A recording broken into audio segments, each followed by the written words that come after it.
Bueno, pues mucho gusto a todos. Vamos allá a dar inicio a este evento, al Meetup Hispanoamérica 2020. Primeramente, pues muchas gracias a todos los asistentes, pero también gracias pues, a los conferencistas. Mi nombre es Alonso y la chica que aparece como IGEM Hola. FCB-UNL se llama Daniela Álvarez. Ambos estuvimos involucrados en la organización de este evento. Esperemos que pues, sea de beneficio para todos los equipos de IGEM y también para las personas que no han participado en IGEM y están buscando como que obtener una perspectiva de la competencia. Les vamos a pedir por favor a todos los asistentes que permanezcan con el micrófono y con la cámara desactivados. Esto para que pues, pueda fluir mejor la conferencia. Una vez que finalice la conferencia va a haber un tiempo donde se van a poder responder preguntas. En ese momento es cuando ya vamos a activar todos los micrófonos de todas las personas. Tienen total libertad de hacer las preguntas que quieran. Y eso sería todo por nuestra parte. Vamos a dar inicio con la primera conferencia de este evento, impartida por el ingeniero David García. Muchas gracias. Gracias. Bueno, tengan todos buenas tardes. Un gusto saludarlos. Como decían los compañeros, mi nombre es David. Yo soy ingeniero en biotecnología, graduado aquí del TEC de Costa Rica. Hoy me pidieron pues dar esta charla sobre lo que es planteando un proyecto a partir de biotecnología que sea un startup. Nosotros iniciamos como un proyecto de iGEM, de hecho, y después mutamos a un startup. Yo soy un amante de Star Wars, amo la pizza, StarCraft y soy un iGEMholic. O sea, yo amo iGEM, para mí iGEM es como mi iglesia. A mí me preguntan el nombre o la hora, yo digo así como promotores de Anderson. Para mí iGEM es como algo en lo que yo creo realmente mucho, debido a que cumple muchas funciones. Es una escuela, es un lugar donde uno aprende, que no existe como tal, pero es una filosofía donde lo invita a uno a aprender, a sacar habilidades blandas, habilidades duras, para lo que es el desarrollo tecnológico a nivel principalmente de jóvenes de pregrado. A nivel de emprendimientos, dejando un poco de lado el tema ya de biotecnología, pues ya he fundado 3 startups. En total he levantado cerca de $1 millón en diferentes fondos de inversión a nivel de capital semilla, inversión ángel y otros tipos, aceleradoras. Además, soy parte del equipo de Startup Weekend, que es una competencia que fomenta el emprendimiento tecnológico a nivel mundial. Yo soy parte del capítulo de Costa Rica y he sido mentor, tutor durante varios eventos aquí en los últimos 5 o 6 años. Y como les decía, pues he fundado 3 startups. Una murió, está enterrada viva así, satánicamente. Otra está ahí como que quiere morir, pero no. Y después Cibus 3.0, que es la que nace a partir de biología sintética y es de las que le voy a platicar un poquito en esta tarde. En el 2012 nace el primer equipo de IGEM aquí en Costa Rica. Yo fui cofundador, fui instructor de ese equipo. Fue la primera iniciativa, de hecho, de biología sintética que hubo en Costa Rica. Y esta nace simplemente para participar en la competencia. Esto nace a partir de que 2 chicos de Panamá llegaron a darnos una conferencia, a evangelizarnos sobre el tema de biología sintética en el 2011. Ese fue su Human Practice, de hecho. Y en el 2012 nace un equipo para participar en IGEM. Nosotros, por nuestro perfil de país, que Costa Rica es un país verde, que busca mantener un ecosistema amigable y cosas por el estilo, pues decidimos hacer biodiesel. Y debido a que aquí hay una industria lechera pues bastante fuerte, combustible a partir de suero de leche. Esto fue para el 2012. Esto fue un completo fracaso. O sea, yo no puedo explicarles de la forma tan contundente en que fallamos, ya que, como les digo, esa fue la primera experiencia que teníamos a nivel de biología sintética. Y si bien había gente que sabía mucho de bioinformática, mucho de biología molecular, mucho de genes, genética, ya conjuntar todo esto y bajo los principios de la biología sintética era un tema completamente distinto.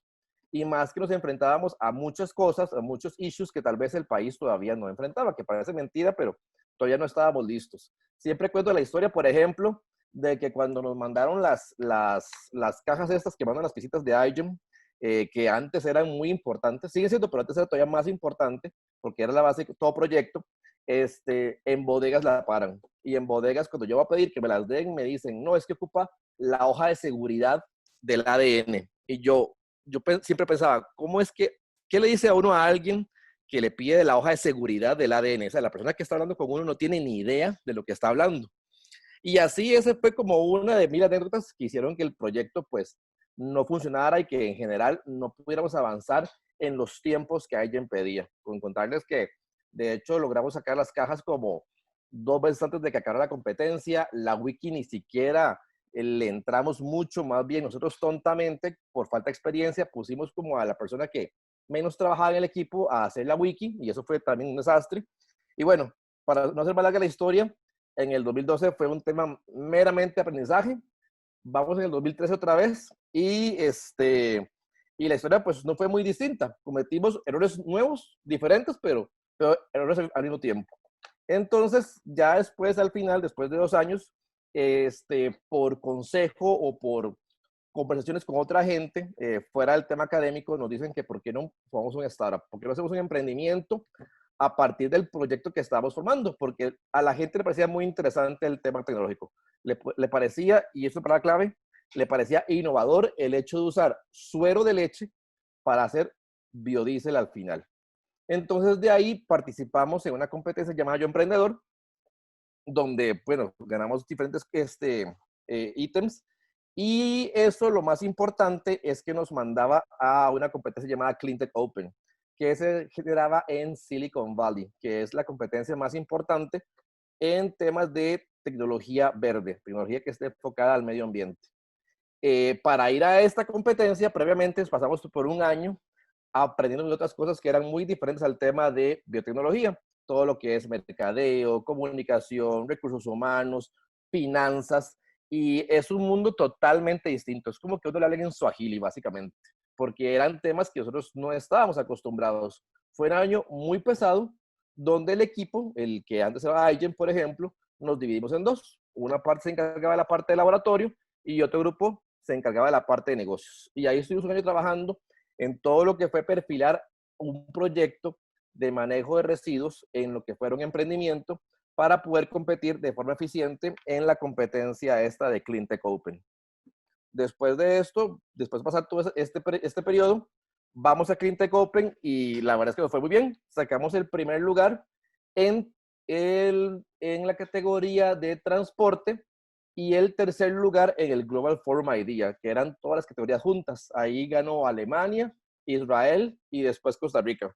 Entonces, para nosotros fue un tema de muchísimo orgullo, lógicamente, porque fue un año o 2 años muy sufridos a nivel técnico, por un lado que no nos daba nada, y por otro lado a nivel de área de negocios que no sabíamos nada. Entonces, eh, al final recogimos los frutos que fue ganar esta competencia. Sin embargo, para este momento, y cabe decir que nosotros todavía no estábamos, ¿cómo decirlo? No sé si decir convencidos o no estábamos todavía visualizando el tema del emprendimiento. Aunque teníamos un año trabajando en ese tema, todavía como que no estábamos del todo en esa línea. Sin embargo, después de que ya ganamos la competencia, aquí sale mi socio que se llama Bat Rodríguez, nos pusimos como a meditar y a valorar el tema, a decir, bueno, nos dan el premio porque sí, por bonitos, para nada, ni cerca. Nos dan el premio porque ven que hay un potencial, hay una tecnología que puede ser disruptiva a nivel de un mercado específico, que es el mercado de los productos lácteos. Hasta en este momento, hasta donde yo sé, no hay nadie haciendo biocombustibles de suero de leche. Sé que hay un intento en México y otro en Argentina, pero todavía no hay un producto terminado como tal. Y creo que por ahí Holanda lo intentó, pero no llegó a ningún lado. Entonces, después de esa competencia de Cleantech Open, ya sí decidimos como que nos vamos a tomar esto en serio y vamos a empezar a luchar para que eso sea una realidad, sea un emprendimiento que realmente pueda ser económicamente sostenible, pero sobre todo que genere un impacto no económico, sino sobre todo ambiental. Y a partir de esto empezamos a evaluar qué es lo más importante o qué es hay que tomar para hacer un emprendimiento.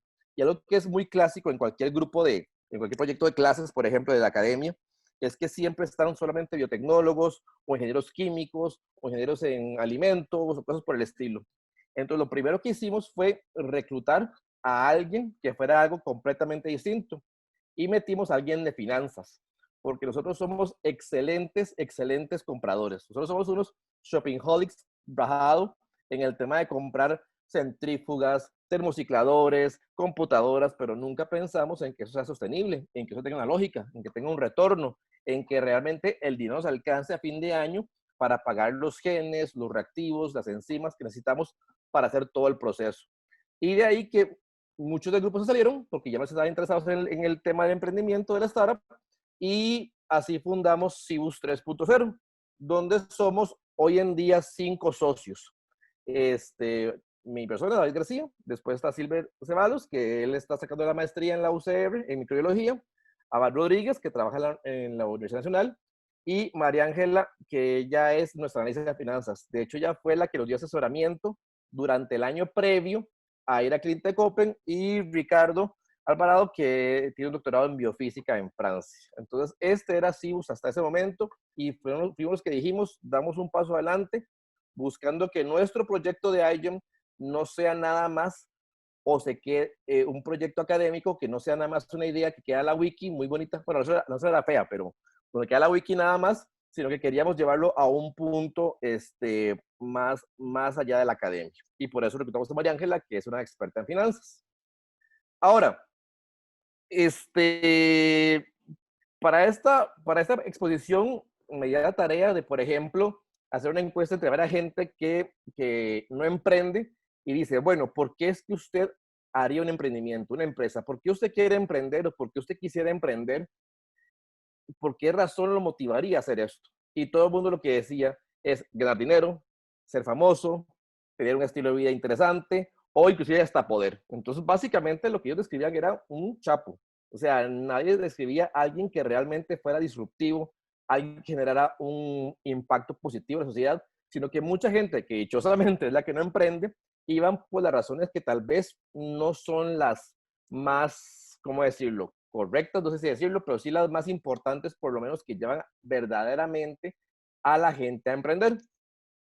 Después, hablando con personas que sí están emprendiendo hoy en día, les preguntaba, bueno, ¿por qué ustedes harían una startup? ¿Por qué los llevaría a ustedes, o más bien, qué los llevó a ustedes a generar un emprendimiento tecnológico, que es muy importante? Y ya el perfil cambia completamente. La gente habla de desarrollo, habla de creación, habla de generar progreso, pero sobre todo lo más importante, y creo que es una de las razones que nos motivó a nosotros a fundar a Cibus 3.0, es hacer lo que más nos gusta. Porque si bien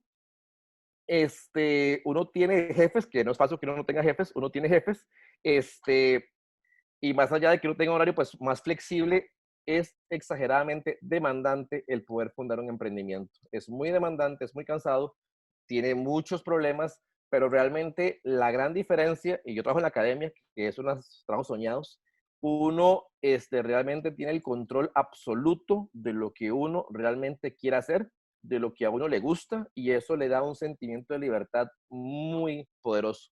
Claro está, uno siempre depende de mercados, depende de clientes, depende de fondos, pero uno tiene la facilidad de poder enfocar o encauzar, digamos, los gustos de uno hacia lo que un mercado quiere, que es generar tecnología. Solo para que se den una idea, sobre todo a los más jóvenes, los que son iGamers por primera vez, esta foto que está aquí a la derecha de su pantalla es el equipo, es el grupo más bien, bueno, es el equipo de Blurb, que hoy es más conocido como Ginkgo Bioworks. Ginkgo, o Blurb más bien, fue uno de los primeros equipos que participaron en iGEM. Ellos tenían un proyecto que consistía en el manejo de aguas residuales y lo que buscaban era eliminar ese olor fétido de una agua residual normal por un olor, creo que a banano. Y después consiguieron un grant en energías en Estados Unidos y eso les ayudó a fundar Ginkgo Bioworks y ellos se dedican hoy más que todo, bueno, empezaron con el tema de una odorteca, de producir olores diferentes en levaduras y ahora tienen una gran cantidad de proyectos. Producen cannabinoides, producen olores también, tienen una empresa con Bayer para manejo de microorganismos en suelo, en fin, hoy esta empresa está valorada en cerca de $1 billón y es un excelente ejemplo de cómo un equipo de iGEM, por ejemplo, logra mutar a lo que es un startup. Si ustedes, yo todavía no estoy claro cómo es que se va a dar iGEM este año, pero si tienen la oportunidad de ir a Boston, les recomiendo fuertemente que visiten a Ginkgo Bioworks. Disney es cualquier cosa, Ginkgo realmente es el lugar más feliz del mundo, es un lugar impresionante por todo el sistema de automatización que tienen y la organización que tienen a nivel de producción de compuestos. Es súper recomendado y siempre están muy abiertos a recibir tours de estudiantes, sobre todo de iGEMers. Ahora bien, ¿por qué otra razón uno fundaría un emprendimiento? Algo muy importante que lastimosamente se da en nuestra área en Latinoamérica, y si mal no estoy, creo que hoy hay gente de diferentes países, es que el mercado laboral a nivel biotecnológico es muy escaso. Y el que más abunda eh, está más en las áreas que no son de la preferencia de la mayoría de gente. ¿A qué me refiero? Que mucha gente cuando entra a biotecnología o entra en el tema de IGEM, de biología sintética, están pensando más en biología molecular, transformación genética, bacterias ingenierizadas, bioproductos, bioprocesos, bioreactores, y cuando salen al mercado laboral se dan cuenta que esto casi no se ofrece.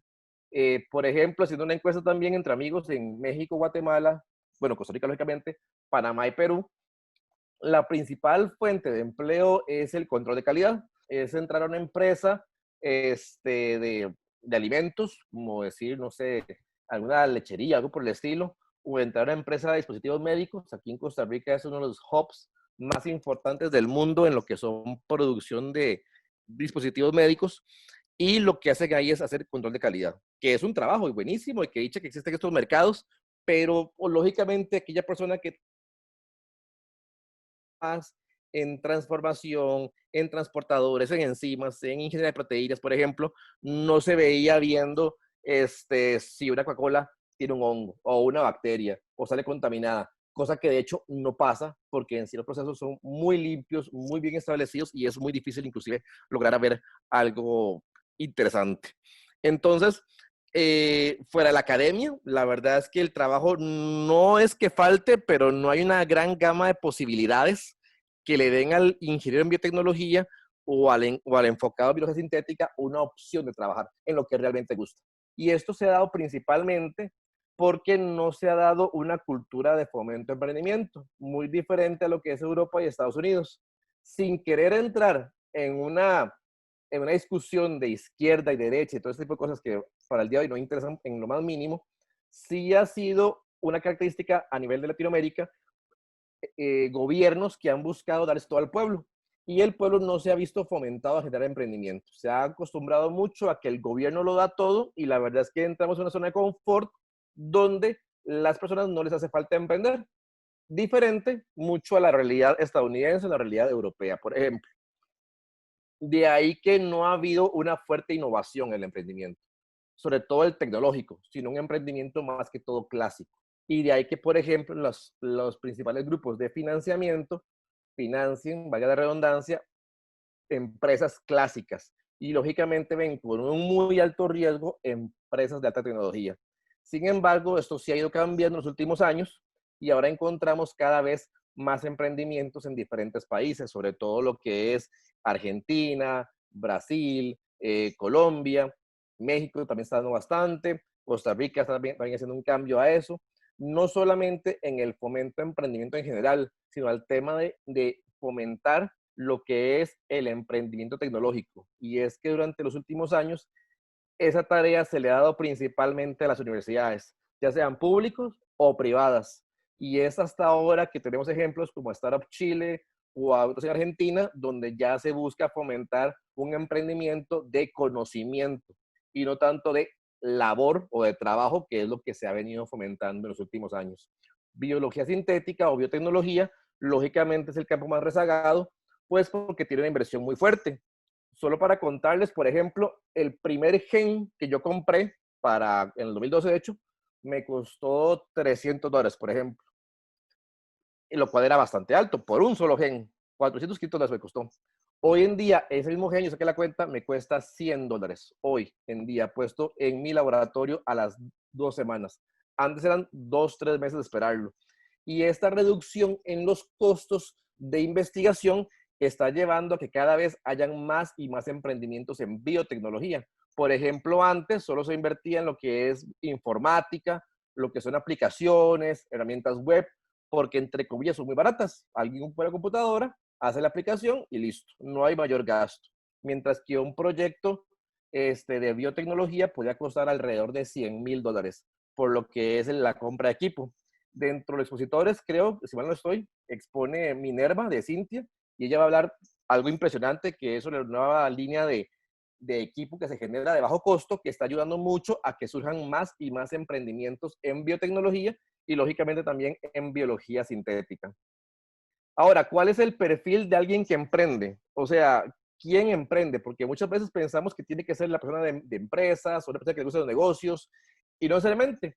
La gente que emprende, así ya hablando a nivel de calle, de la gente que uno conoce así en los laboratorios o en las conferencias de emprendimiento, es gente que no duerme, gente que le encanta innovar, gente que busque pensar out of the box, que piensa diferente, gente que no le dé miedo escuchar un no se puede, un eso no sirve, un eso usted está loco, y gente sobre todo que quiera romper el status quo. Y estoy seguro que tal vez la gran mayoría de la gente que está aquí escuchando esta conferencia piensa que no son emprendedores, pero déjenme decirles que todas esas características que estoy diciendo en este momento no son específicas de un emprendedor, son específicas de ustedes. Porque créanme que en iGEM ustedes no duermen para nada, ustedes innovan, ustedes piensan diferente a sus compañeros de clase, por ejemplo.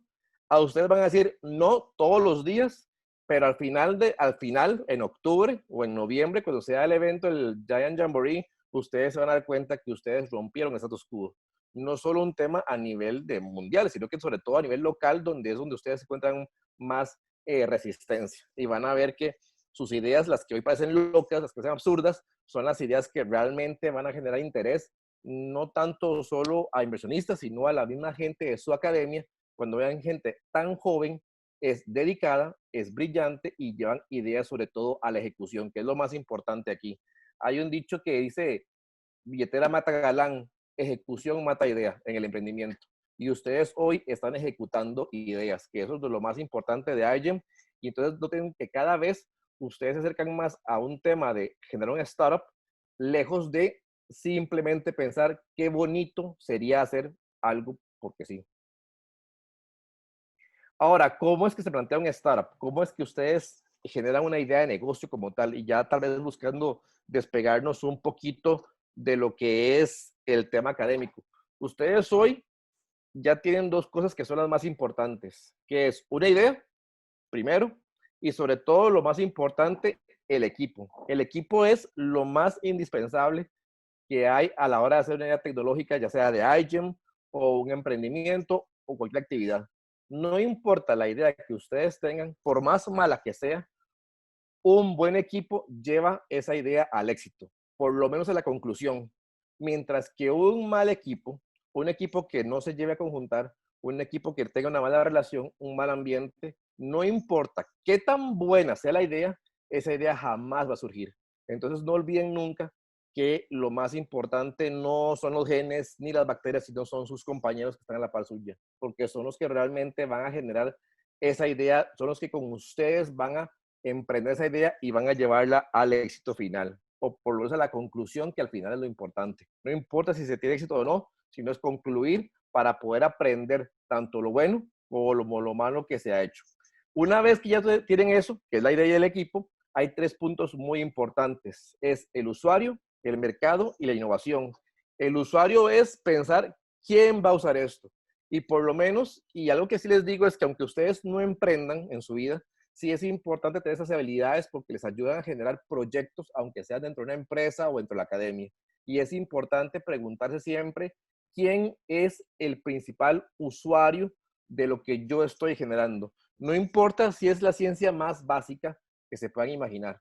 Lo importante es pensar a quién le sirve esto, quién va a agarrar esta bacteria transformada con algo que suene tal vez muy básico o muy ciencia básica y cómo le va a servir a esta persona.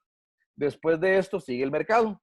El mercado es más bien, no solo pensemos en un usuario, sino pensemos ya el tamaño de cuántos usuarios en mi región, en mi localidad, en mi país, en el mundo entero, pueden usar este tipo de producto, esa tecnología. Entonces, por ejemplo, el equipo de sello de Costa Rica está trabajando con una bacteria que la idea es que tenga un sistema suicida propio para que después de una N cantidad de ciclos se muera. Entonces, la cantidad de usuarios son todos aquellos que quieran hacer bioingeniería en bacterias o levaduras y que tengan un ambiente conflictivo, como es el suelo de una cafetal, el suelo de una bananera, la microbiota humana o de algún animal, etcétera. Ellos son los verdaderos usuarios y el mercado va a ser el tamaño de esta gente que va a usar, el número de estas personas que van a usar esa tecnología. Y a nivel de innovación, lo más importante no es simplemente hacer algo diferente, sino es qué ventaja disruptiva me da esa tecnología con respecto a lo ya existente. Entonces, ¿qué ventaja tiene, por ejemplo, en el caso del equipo de este año de nosotros, con respecto a simplemente calentarlo o meterle algo que lisa la bacteria o meter algo que, por ejemplo, ozonización? ¿Qué ventaja tiene que la bacteria se suicide literalmente después de una N cantidad de ciclos? Entonces, eso lleva a un ahorro, por ejemplo, en costos de lo que me sale meter electricidad, quemar la bacteria, sonicarla. De hecho, la lisis es de lo más caro en un proceso. Entonces, esto lleva a una gran ventaja en ese sentido. A nivel de Cibus 3.0, por ejemplo, nosotros, nuestro primer proyecto, que es producir biodiesel con solo leche, tenemos la ventaja de no hacer biodiesel, y eso ya se hace, sino es brindarle la opción a una empresa de productos lácteos el qué hacer con su suero de leche, porque es demasiado el suero de leche que se produce, es un problema ambiental muy fuerte, donde las empresas, cuando hay un buen manejo, perdón, una buena ley ambiental, entran en un serio problema legal, porque no tienen que hacer con su suero. Solo la empresa más fuerte de Costa Rica, que es un país súper chiquito, produce cerca de 1 millón de toneladas de suero de leche al año. Imagínense cuánto producirá, por ejemplo, en México, que está Lala, o las lecherías de Argentina, o Ecuador, o Brasil, que son mucho más grandes.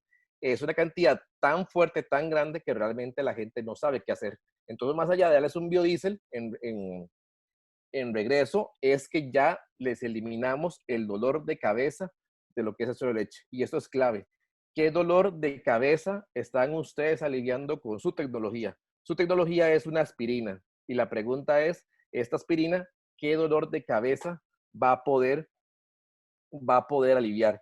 Y sobre todo, lo más importante es que esta innovación, y eso se da mucho en la sintética, es cómo hace verlos en el mercado. Los hace verlos disruptivos, los hace verlos con un avance tecnológico muy fuerte, los hace ver sobre todo pensando fuera de la caja y que son capaces de poder generar tecnologías que no solamente resuelven un punto, sino que además son aplicables a una gran gama de posibilidades de mercado y de expansión que cualquier persona va a estar interesada en invertir. Ahora, bueno, lo más importante no, pero que es de las preguntas que la gente siempre se hace, es cómo se financia un emprendimiento, de dónde saco el dinero. Primero la gente piensa que si no hay dinero, ya no se puede hacer un emprendimiento, lo cual es totalmente falso. El dinero es muy importante, pero no es el primer renglón que uno llena.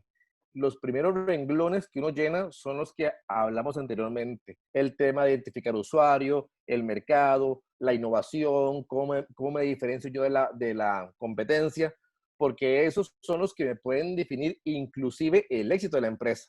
Cuando ustedes tienen muy bien identificado esos puntos, es mucho más sencillo poder obtener muchos tipos de fondos o de inversión. El primero, el clásico, que ustedes me imagino que ya conocen, es las famosas 3 Fs, que son Friends, Family and Fools. Familia, amigos y tontos. Antes era Friends and Family, pero le metieron el Fools y bueno, ahora la idea es que son los tres y la idea es conseguir plata donde sea.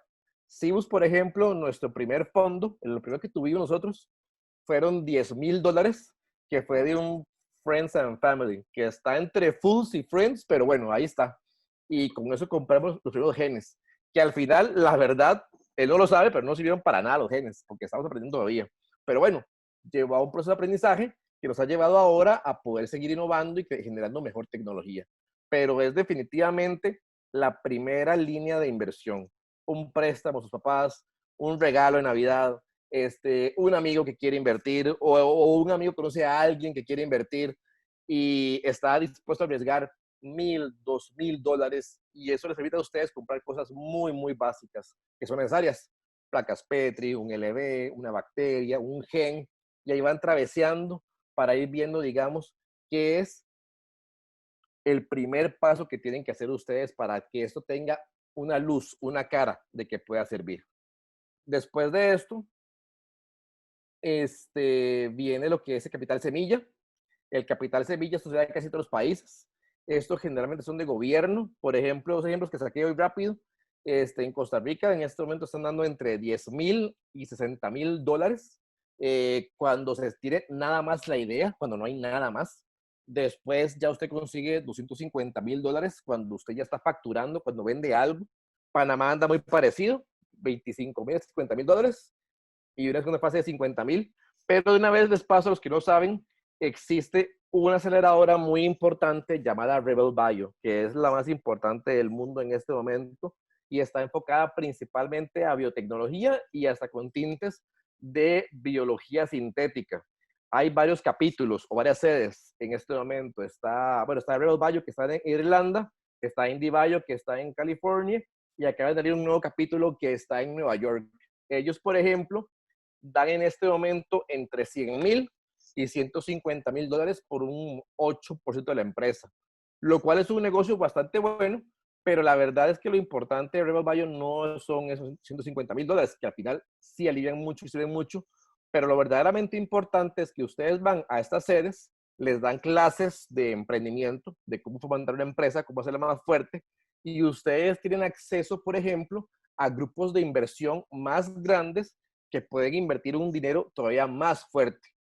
Varios ejemplos, por ejemplo, aquí de Costa Rica ya dos proyectos de biología sintética fueron a Rebel Bio y consiguieron los 150,000 dólares que les ha ayudado para generar una mejor tecnología. Hay una tercera empresa, por ejemplo, que es de antioxidantes y en este momento están siendo valorados en 54 millones de dólares. Esa es la inversión que están pronto a conseguir. Y el mejor ejemplo que hay a nivel mundial, que es una aceleradora diferente, pero tiene el mismo perfil, que es Y Combinator, es Ginkgo Bioworks, que ellos levantaron cerca de 300 millones de dólares hace unos 4 o 5 años, que es la inversión más importante en biotecnología que ha recibido una aceleradora. No es Rebel Bio, es una diferente, pero al final todos piden lo mismo y dan lo mismo, al final. Es un programa de 3 meses y se están esos 3 meses en sus sedes respectivas. Dan un fondo de 100,000 dólares, pero eso lo que les da acceso es a hablar ante grupos de inversión que realmente puedan poner un funding donde usted sea una empresa que va a ser sumamente fuerte en temas de equipo, en temas de tecnológicos y en temas sobre todo de rentabilidad y sostenibilidad económica a lo largo del tiempo. Ya para ir concluyendo, nosotros, como les comentaba, empezamos en 2012, llevamos 8 años de batallar, así, esto ha sido una guerra literalmente contra todo lo que se imaginen. Ahora hasta una pandemia nos cayó y tenemos el otro cerrado. Sin embargo, han habido momentos de mucho orgullo. Uno de ellos es que dentro de, creo que es hora y media, expone Pablo Vargas, que él fue asistente mío, trabajó conmigo hace unos años. Después se fue a EPFL, sacar la maestría y hoy expone de modelos matemáticos y biología de sistemas, lo cual, y aprovecho para anunciar la exposición y me siento realmente orgulloso y feliz de poder decirles, los invito fuertemente a escuchar la charla de Pablo, que es en hora y media. Fue un excelente asistente que tuve hace 2 años. Otra es que otro asistente se va para Ginkgo Bioworks este año, se va en mayo, salió de Cibus 3.0 también. Y un tercero ejemplo bueno, un tercero y cuarto, otra chica que se fue también a Harvard. Bueno, ahora con el coronavirus se cayó todo, pero ahí está, viendo dónde se ubica. Y el cuarto, que es uno para mí muy importante, es el caso de una chica llamada Samantha García. Ella fue una IGMer también en el 2016. Y aquí es que ella es la primera contratación que hacemos en Cibus 3.0 a nivel de ingeniería. Es decir, no es un asistente de investigación, empezó siendo asistente en su primer año de carrera, trabajó por 4 años en Cibus como asistente de investigación, como lo hacen todos ustedes en sus carreras, que trabajan en un laboratorio por 10, 15, 20 horas. Y ahora, una vez que se graduó ella, que hizo su tesis en Holanda, regresó y la tenemos contratada. Entonces, aquí en Costa Rica, estamos empezando lógicamente, pero es la primera contratación que hay, así como real, de una persona en biología sintética. Quiero decir que no fue una biotecnóloga que se fue a trabajar a dispositivos médicos en temas de control de calidad, no fue alguien que se fue a trabajar al tema de manejo de aguas residuales, no fue alguien que se fue a trabajar en lo que saliera, sino que no, tuvo la oportunidad de trabajar en biología sintética y eso, lastimosamente, no es mucho la gente que puede decir esto, pero hoy podemos decir que tenemos a alguien contratado en eso. Y eso es muy importante porque en este momento no solamente aliviamos el dolor de cabeza de una lechería, no solamente generamos innovación tecnológica, sino que hoy, aunque le pagamos mal y le pagamos tarde, siempre podemos decir que, que tenemos a alguien contratado full time para el trabajo en biología sintética. Es la primera asistente que tuvimos, hoy ya está graduada y contratada, y la idea nuestra es poder seguir contratando a la gente que está graduando.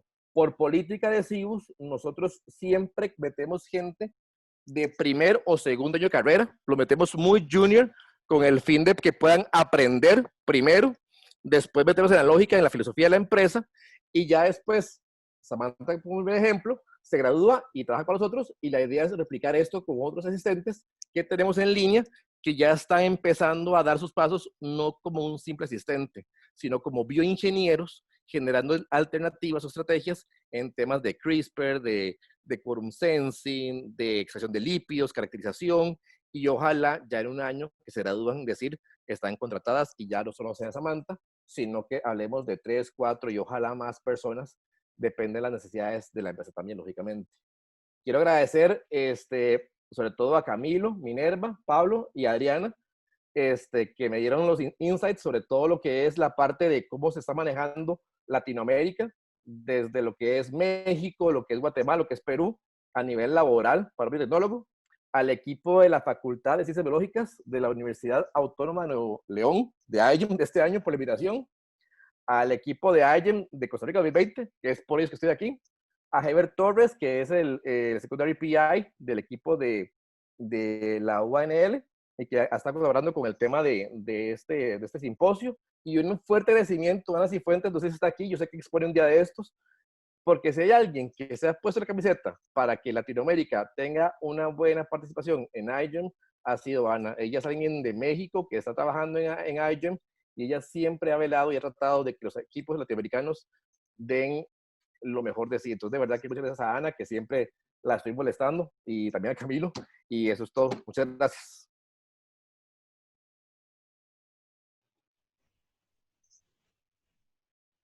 Bueno, muchas gracias al ingeniero David por poder compartirnos un poquito de su experiencia, de su conocimiento como, no solo como asesor, sino también como, pues, parte de proyectos de innovación biotecnológica.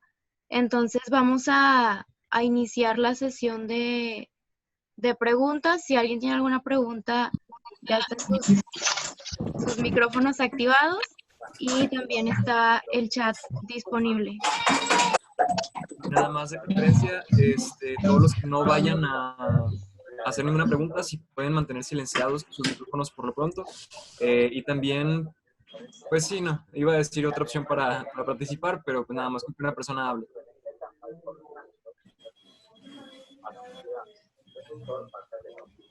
¿Alguien tiene alguna pregunta?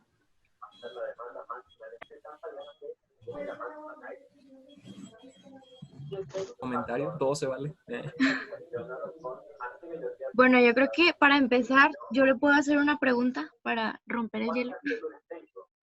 Hay algunas personas registradas que no son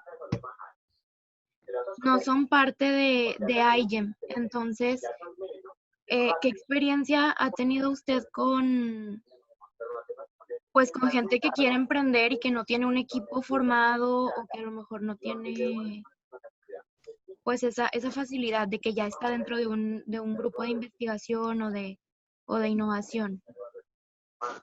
Bueno, inclusive yo creo que en ocasiones para eso está más sencillo, porque a veces cuando uno tiene ya un equipo de IGEM formado o un equipo formado por cualquier razón, a veces, y es muy latino, nos cuesta como decirle a alguien, váyase y a usted quédese, porque siempre entra ese tema de sentimiento, amistad y ese tipo de cosas.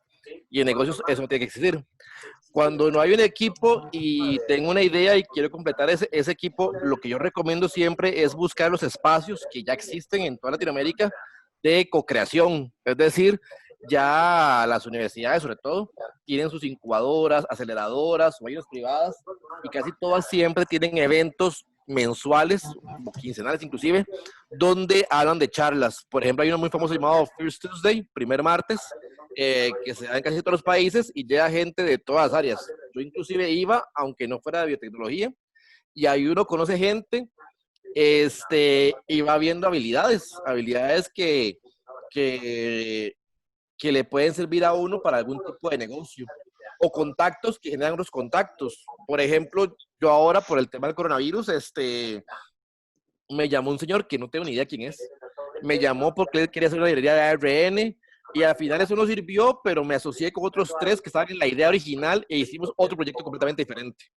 Y eso al final es un tema de lograr generar empatía con la gente y entender una cosa: un equipo no es un grupo de amigos, un equipo es un grupo de trabajo.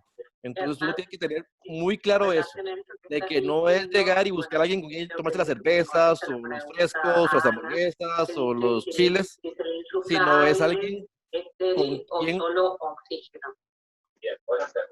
con quien, con quien va a hacer un negocio.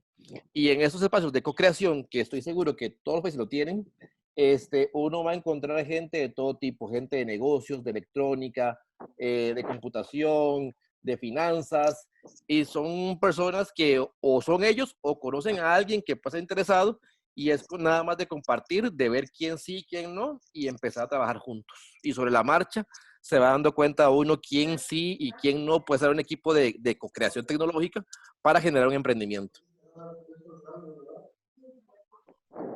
Okay. Aquí hay otra pregunta de Sofía Bárcena. Pregunta cómo se aterriza la idea del proyecto inicial para empezar a formar un startup. Muy buena pregunta. Lo más importante, vamos a ver, uno cuando empieza en tema tecnológico, uno siempre es muy reacio a contar las ideas, porque uno cree que se van a robar. Eso pasa siempre, a todo mundo le ha pasado. Y no hay nada más lejano de la realidad que eso. O sea, eso cuesta mucho que pase, la verdad. No es tan común como uno cree. Entonces, yo lo que recomiendo sobre esta pregunta es siempre ir al usuario y preguntarle o exponer el proyecto y ver si a esa persona le sirve o no y cómo le sirve. Entonces, es el usuario, y eso hay que tenerlo muy claro, es el usuario el que verdaderamente a uno le dice si la idea de uno tiene lógica, no tiene lógica, o eventualmente cómo podría tener lógica. En los proyectos que yo he estado, los que han tenido mejor éxito ha sido en aquellos donde escuchamos al usuario. ¿Sí? No importa que no tenga estudios académicos, eso es lo de menos. Lo importante es que sea la persona que vaya a usar la tecnología. Y digo esto por experiencia, porque para un proyecto de plantas in vitro, o más bien, va de nuevo, en todo lo que he trabajado a nivel de empleo o emprendimiento, los mejores consejos los recibí en un proyecto de un agricultor que no tenía ni siquiera la primaria concluida, pero él tenía 50 años de sembrar claveles. Entonces, yo logré adaptar una tecnología en una empresa porque yo lo escuché a él, sin importarme si tenía bachillerato o no, eso era lo menos. Él era el usuario. Y entonces por eso tuve éxito en ese proyecto.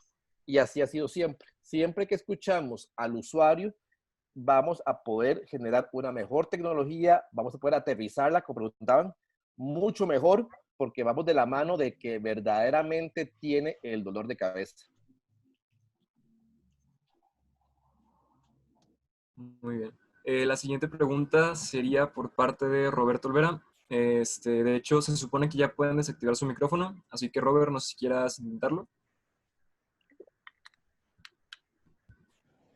Hola, buenas. ¿Sí me escucho? Sí, claro. Sí, primero que nada, pues muchas gracias por la presentación, muy interesante, muy fructífera. Gracias.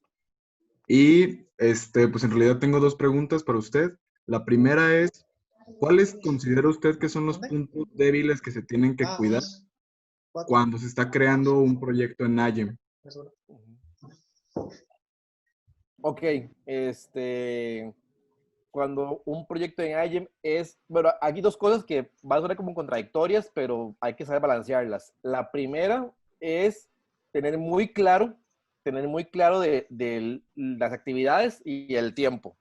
Porque lo que yo veo siempre son proyectos que piensan demasiado en grande, demasiado, pero se van algo voladísimo, gente haciendo vacunas contra el SIDA, y es una competencia de pregrado de 8 meses. O sea, y aquí todavía tenemos problemas de importación de reactivos. Entonces creo que es muy importante saber aterrizar el proyecto en el sentido de saber qué es lo que yo puedo hacer en el tiempo que tengo para hacerlo. ¿Me explico? Porque hay gente y yo he sido juez de IGEM ya 3, 4 veces, y en todas me pasa lo mismo, que yo veo la wiki y veo bueno, la wiki más que todo, y uno dice, esto está pero voladísimo, y el resumen del handbook también. Y cuando ya uno va, digamos, a la exposición o al póster, se da cuenta que hicieron, si acaso, el 10%. ¿Por qué? Porque no supieron realmente aterrizar el proyecto en términos de tiempo. Entonces, no les da tiempo a hacer todo. Eso primero. Y segundo, no hay que olvidar algo. IGEM, lo más importante es caracterizar el proyecto. No importa si usted ensambló un gen o 2 genes, sino que también lo caracterizó. Hay gente que a veces llega pensando que entre más ensamblajes o más genes o más complejo es mejor, y sacrifican la parte de caracterizar, y es todo lo contrario. Si ustedes se fijan en los requerimientos para medallas, lo que más califican es que también caracterizan primero. Y cuando uno está en reunión de jueces, que siempre después de cada panel, son paneles como de 3 grupos, 4 grupos, a fin de cada panel los jueces nos juntamos, evaluamos, y todos, nunca he escuchado que alguien diga ensambló mucho o ensambló poco. Lo que dicen es que también caracterizó, lo hizo bien, lo hizo mal, tiene sentido, o cosas por el estilo a nivel de informática. Pero entonces hay que tener muy claro esas dos cosas. ¿Qué puedo hacer en el tiempo que tengo para trabajar en lo que me dan, digamos, de abril a octubre? Y que también estoy planeando caracterizar el sistema, que eso es la parte principal, caracterizar. Ok, muchas gracias. Y mi segunda pregunta es, bueno, usted mencionó algo acerca sobre que hay que buscar un buen proyecto un buen equipo para sacar adelante un proyecto. Uh-huh. ¿Cuáles son las cualidades que usted considera de un buen equipo? La más importante, primero, es que sea interdisciplinario. O sea, no solamente que hayan biotecnólogos, por ejemplo, o bioingenieros, sino que sea lo más diverso. O sea, es muy difícil que en un proyecto, digamos, un proyecto de 5 biotecnólogos, todos saben lo mismo. Y lo que no lo saben, lo buscan en Wikipedia o en algún artículo y lo leen. ¿Me explico? No, ya es mucho bulto. Está repitiendo mucho conocimiento. Lo más importante es poder identificar qué necesidades puede eventualmente tener su proyecto. Entonces, por ejemplo, que hayan 2 biotecnólogos, esto es lógico. Alguien de la parte de bioprocesos para el tema de escalamiento, que siempre es algo conflictivo cuando se habla a nivel industrial, ¿verdad? Sobre todo. Alguien de finanzas, de negocios es súper importante. Y ya dependiendo del tema, si es algo médico, pues tal vez la parte de procesos no, pero alguien de la parte médica, alguien de microbiología, farmacia, medicina, o si ya es un tema de un producto final, alguien de diseño industrial, por ejemplo. Pero entre más diverso sea el equipo, siempre va a ser mejor, eso es definitivo. Y segundo, algo muy importante, de nuevo, no tienen que ser amigos, ni siquiera tienen que caerse bien, pero sí tienen que tener muy claro a dónde va cada uno. Y sí estar comprometidos de que todos quieren más o menos lo mismo, de llevar un proyecto hasta tal punto o el otro. No sirve mucho cuando tienen todo el mundo planes diferentes, porque cada quien jala para su lado y al final el proyecto es el que pierde. Hay que pensar siempre también en que uno está en función del proyecto y no el proyecto en función de uno. Si eso se mantiene claro, el proyecto va a tener éxito de fijo. Perfecto, muchísimas gracias. Con gusto. Excelente. La siguiente pregunta sería de María Lacayo. Si puedes Hola, intentar. ¿qué tal? María Hola, Lacayo buenas. de Panamá. Muchas gracias por su explicación, la verdad es que fue muy enriquecedora. Tengo Gracias. una pregunta muy importante. Con respecto a decir, bueno, seas o no seas mi amigo, o este es mi proyecto y la verdad es que yo quiero que se encamine así, ¿cómo aprender, o sea, cómo nosotros aprendemos a decir que no a muchas como sugerencias o comentarios de otras personas? Pueden ser asesores o hasta nuestra familia, y cómo de decirle a esas personas pues que no nos parecen que son productivas para el equipo, que no son productivas para el equipo y asimismo como deshacernos de ellas. Ok, es una buena pregunta. Vamos a ver, la primera, creo que tengo que decir es como hay que entender algo, y es que cuando uno está en una mesa de negociación, es eso, una mesa de negociación. Yo he estado en batallas así bíblicas, así donde la gente realmente yo pienso que se va a agarrar a golpes, con sillas y todo, y la reunión acaba y todo el mundo se despide como si fuéramos casi que hermanos, porque estamos muy claros que una cosa es decir, empecemos la reunión y cuando dice terminamos, ya es otra historia, porque una cosa son negocios y otra cosa ya la vida normal. Eso primero. Segundo, hay que tomar en cuenta que uno va a tener siempre consejos buenos y malos de todo el mundo, bien intencionados, mal intencionados, y lo más importante siempre es que uno trate de, por ejemplo, buscar la mayor cantidad de opiniones y tratar de fijarse sobre todo en las que estén bien fundamentadas. No solamente escuchar, es que eso no, o es que eso sí, o me parece por qué, no sé, entonces eso no sirve. O sea, hay que tener un buen fundamento del por qué sí o por qué no. Y si esa persona fundamenta bien, pues es algo que uno puede interiorizar. Y ya después todas las subopiniones válidas, verídicas, verificadas, son las que uno utiliza para tomar decisiones. Uno se encuentra mucha gente que a veces con la más buena intención le dicen, no, es que eso mejor no, y dan una razón toda, ¿cómo decirlo? Nada que ver, sin fundamento, sin ninguna lógica, sin ningún conocimiento, más que todo por intuición o porque escucharon algo ahí de una conversación ajena. Y eso, pues, de ahí no puede servir para montar un negocio, menos cuando usted busca inversión. Usted no puede llegar ante una exposición ante inversionistas basándose en chismes o basándose en corazonadas, sino que tienen que ser opiniones que tengan un buen fundamento. Y si la persona logra fundamentar el por qué piensa eso, esa opinión va a ser muy válida. No importa si no la toma en cuenta o no la practica, pero sí es un punto para valerlo.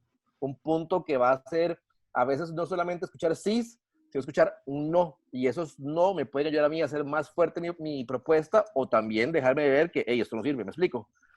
El antagonismo es bueno. Cuando está bien fundamentado es muy bueno y lo ayuda a uno a fortalecerse. Entonces, resumiendo, si usted escucha opiniones, ojalá que sean fundamentadas o tome en cuenta las que están bien fundamentadas, nútrase de la mayor cantidad de opiniones fundamentadas y en base a eso tome decisiones. Y la gente no le va a decir nada. La gente que fundamenta entiende bien cómo es el teje y maneje de este tipo de cosas y entenderán que a veces hay que tomar decisiones y todo bien.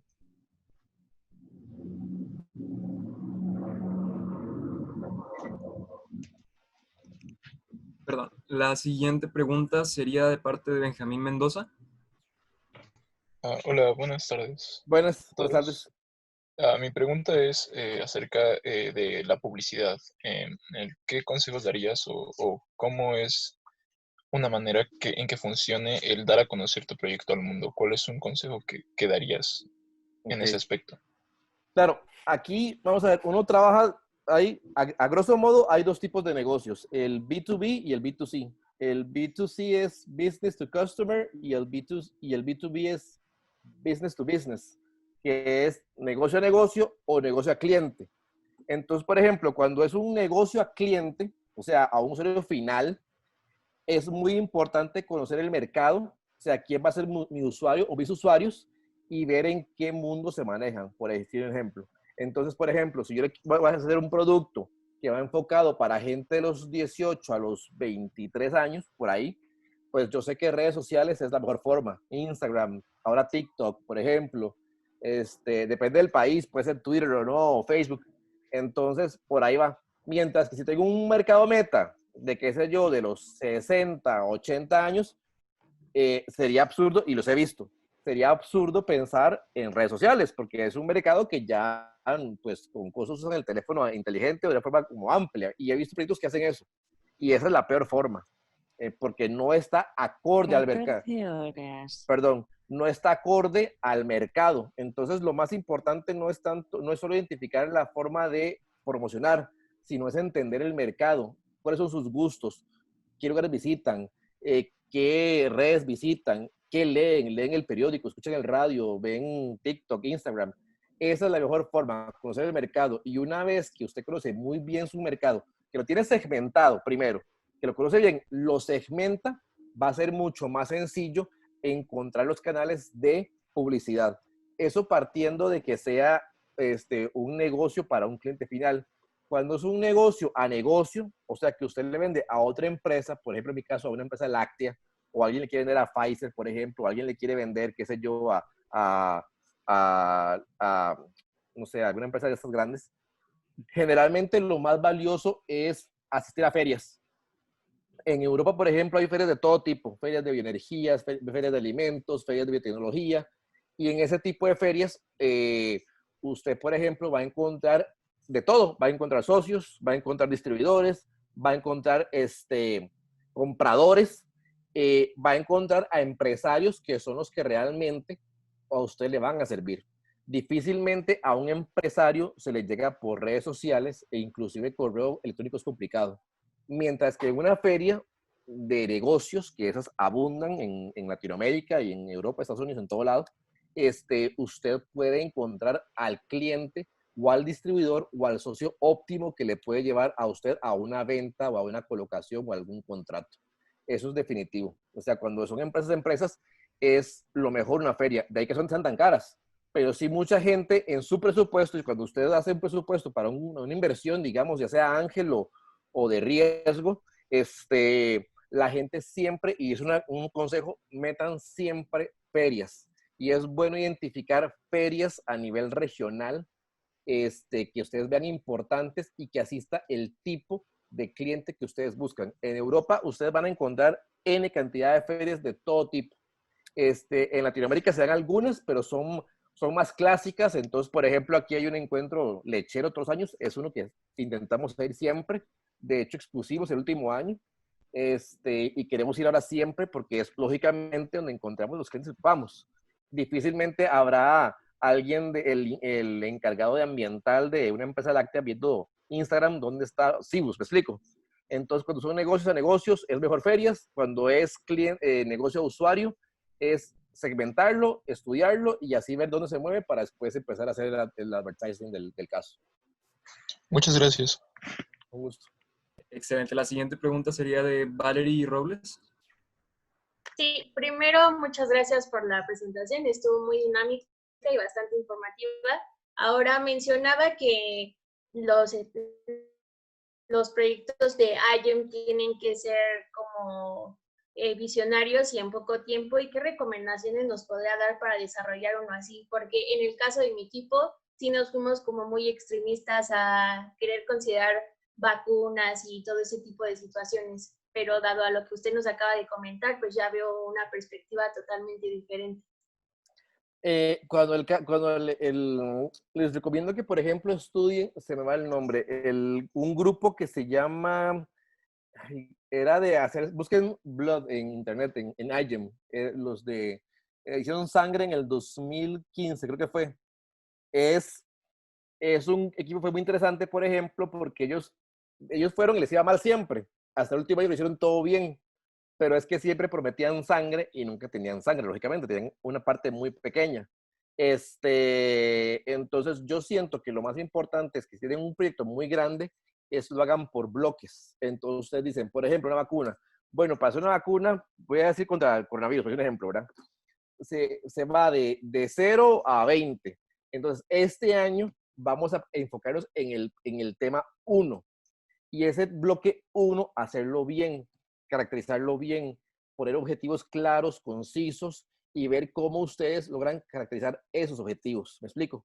¿Qué es lo que pasa? Que a veces la gente intenta llegar hasta la vacuna, hicieron un montón de ensamblajes que al final ni siquiera sirvieron bien, hay un montón de genes regados por todo lado y ninguno está caracterizado. Mientras que si ustedes dicen, de todo este proceso para hacer la vacuna, vamos a enfocarnos en el bloque 1, entonces ahí es diferente. Y este bloque 1 lleva a ensamblar 3 genes, por un ejemplo, que son 3 enzimas, y las enzimas las caracterizamos, las purificamos, les pasamos por Electa, las pasamos por cristalización, no sé, lo que ustedes quieran, midieron GFP, lo que ustedes quieran, pero está bien caracterizado, entonces eso les va a dar una muy buena calificación.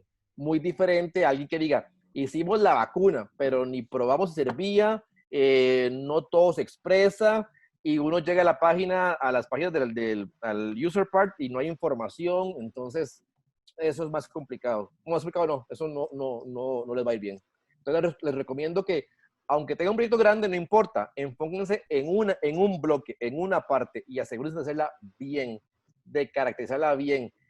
Y si les da tiempo, pasan al bloque 2 y así sucesivamente. Muy diferente hacerlo todo y que al final no tengan nada. Vale, gracias. Un gusto. Excelente. ¿Alguien más tiene alguna pregunta? Con toda confianza. Yo quiero hacer una pregunta, otra pregunta. Dígame. Hace ratito que estaba mencionando lo de identificar al cliente o a la gente que está involucrada con el proyecto. En iGEM se maneja mucho todo esto de los stakeholders, que es identificar a quienes afecta o a quienes les puede interesar el proyecto. Y algo con los que nos hemos topado es cómo clasificarlos, cómo saber cuáles son importantes o cuáles tienen mayor prioridad que otros. Para mí hay 3 puntos importantes. El primero, el tamaño. Segundo, capacidad de pago. Y tercero, competencia. Entonces, digamos, para mí más importante que ubicar un solo stakeholder, lo más importante siempre es, lo que decía en la pregunta previa, es identificar el mercado. Muy bien el mercado, tenerlo bien segmentado. Porque es muy normal en temas de emprendimiento y en temas tecnológicos, por lo tanto, pivotear. Es como la principal característica, habilidad blanda de un emprendedor, saber pivotear.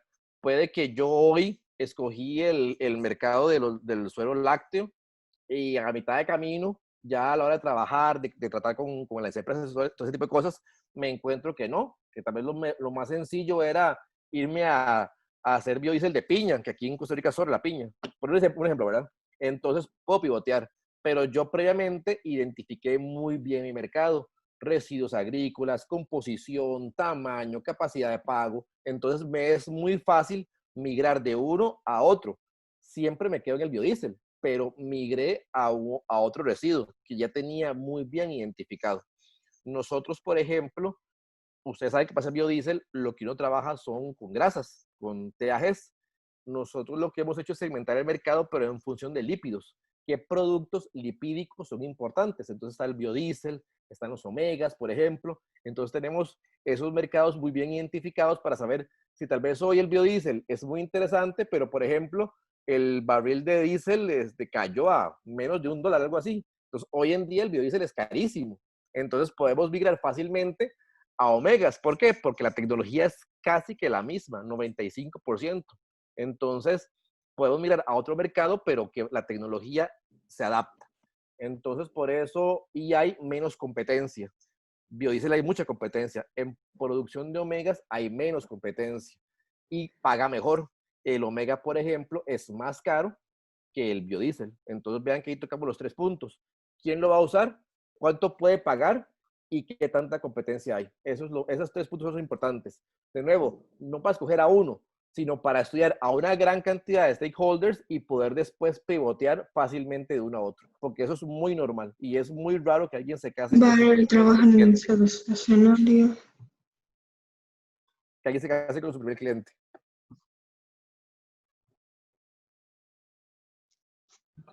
Okay, gracias. No sé si haya más preguntas. En el chat creo que ya no hay. No sé si alguien quiera preguntar algo más.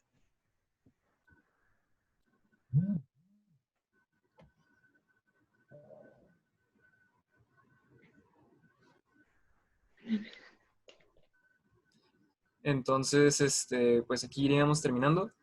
Muchas gracias a todos los asistentes a la conferencia. Qué bueno que pudieron darse el tiempo. Ingeniero, muchísimas gracias por todo el apoyo que nos ha dado desde el inicio. La verdad, la conferencia estuvo buenísima y pues todavía falta que nos veamos más adelante durante este evento. Ojalá, ojalá. Y ojalá también a final de año en Boston. Excelente, sí, ojalá, con toda esta situación. Sí. Pero bueno, entonces, pues muchas gracias a todos. Aquí sería el final de la primera conferencia. Recuerden que hoy mismo tenemos otra conferencia con el licenciado Pablo Vargas sobre modelo matemático y biología de sistemas, ahorita a las 4 de la tarde, Ciudad de México. Entonces, muchas gracias. Nos vemos. Hasta luego, que estén muy bien. Gracias.